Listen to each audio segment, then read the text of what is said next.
محترم خالد صاحب Nottingham you کے السلام علیکم. آپ کی یاد فرمانے کا شکریہ.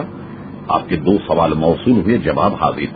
آپ نے پوچھا میں ایک کتاب لکھ رہا ہوں یہود و نصارا کے خلاف، برائے کرم میری مدد فرمائی. آپ نے پوچھا کہ جب حضور صلی اللہ علیہ وسلم معراج پر تشریف لے گئے تو کیا اس وقت مسجد اقصی موجود نہیں تھی؟ کچھ لوگ کہتے ہیں کہ اس کی بنیاد حضرت عمر رضی اللہ تعالی عنہ نے رکھی. اب دیکھیے، ہم آپ کے سامنے قرآن مجید فرقان حمید کی صریح آیت تلاوت کرتے ہیں جو یہ ثابت کرتی ہے کہ مسجد اقصی کا وجود اس زمانے میں تھا. قرآن مجید فرقان حمید سبحان الذی، یہ پارہ آپ نکالیے، 15واں پارہ، اس میں آیت مقدسہ یہ آپ نکالیے.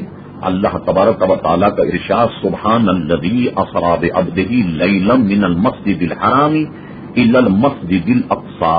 پاک ہے وہ ذات اللہ تبارک و تعالیٰ کی جو لے گیا اپنے پسندیدہ بندے یعنی حضرت محمد صلی اللہ علیہ وسلم کو مسجد حرام سے مسجد اقصی تک، بارکنا حولہ، جس کے ارد گرد ہم نے بڑی برکتیں رکھی ہیں، لنوریہ، تاکہ ہم اسے دکھائیں، من آیاتنا، اپنی نشانیوں سے، انہ هو السمیع البصیر، بے شک اللہ تبارک و تعالی سننے اور دیکھنے والا.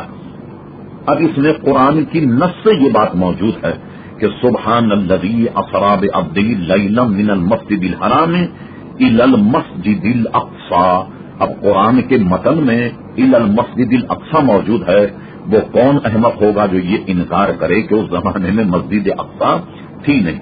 اگر کہیں سے یہ ثابت بھی ہو جائے کہ حضرت عمر رضی اللہ عنہ نے تعمیر کی، جیسا کہ بیت المقدس آپ کے دور میں فتح ہوا، تو اس کا معنی یہ ہوگا کہ حضرت عمر رضی اللہ تعالیٰ نے اسی مسجد کی جگہ کوئی دوسری مسجد تعمیر کی یا اس کی مرمت کی، لیکن مسجد پہلے سے موجود تھی.